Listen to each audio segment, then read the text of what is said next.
Michael Northrup, and back again with you.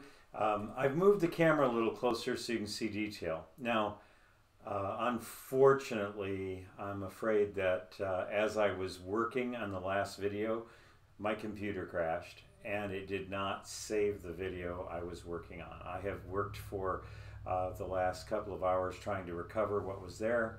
It is not there. So we had to skip a little bit of the demonstration here. I want to keep using this one though because we've already worked with it and you understand where we're going. Now the only thing that you really missed was I did some detail in the eye and the glasses and started the hair. Fortunately, I noticed that the computer had crashed before I got too far into the hair. I just started it. So now you can see how the flesh is working. I'm going to just move my hand a little closer to the camera because I think we can get the, there. See, I know you can't see me now, but you can see the image of her a little more clearly. Now again, all I have used is the those colors that I have shared with you. And I'm still using that. I see in the video I want to soften this here. It looks a little too extreme. But as we're working now, I just want to talk to you a little bit about how to do those details. Now I went back in and I created the glasses, reinforced them with the black.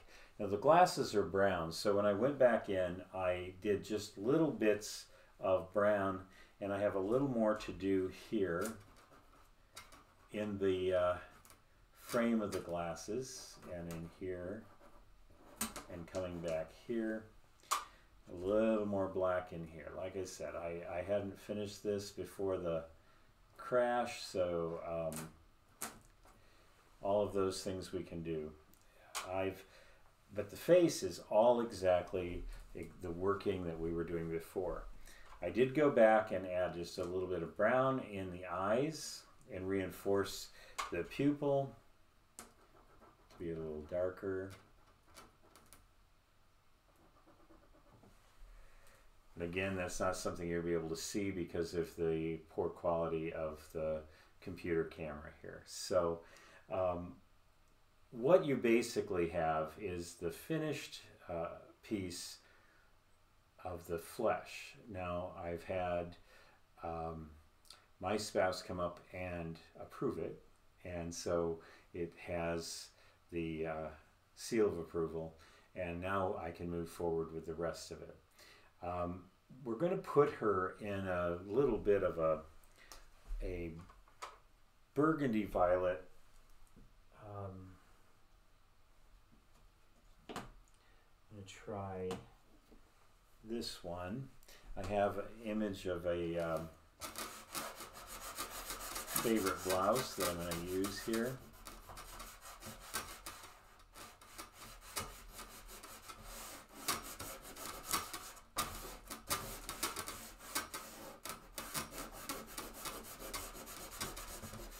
Now you can follow folds. This happens to be a very loose-fitting garment, so I don't think we're going to have any folds. In the images I have of it, there are no folds, but I'm going to create some darker and lighter areas.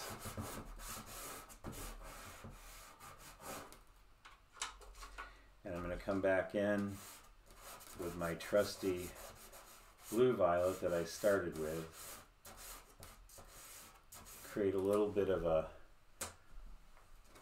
place for the seam on the neckline, a little bit of silhouette here. I'm going to do it on the bottom here because this side is going to be a little darker. I will create the violet underneath. I'm going to come back here. I didn't get the, want this line to show nicely here.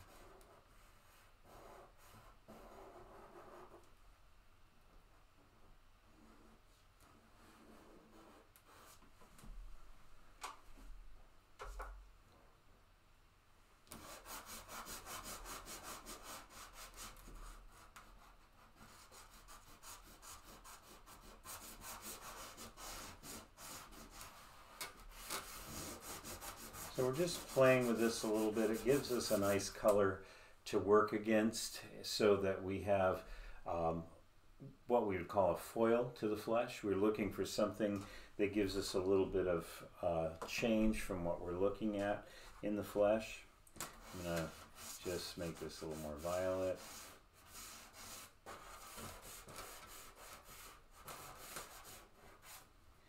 You can take an even lighter pink if you want to create like where the light would hit.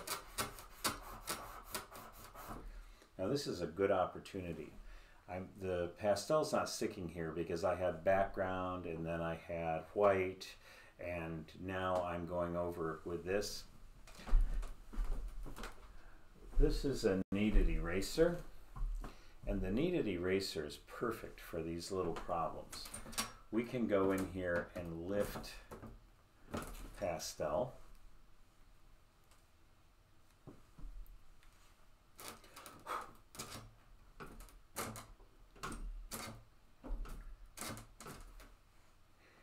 And that will allow us to get the lighter color to stick.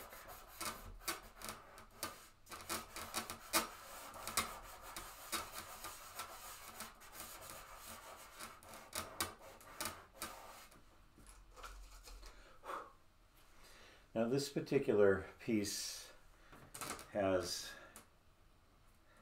polka dots. Now I'm not going to worry too much about how these work, because we're going to bloom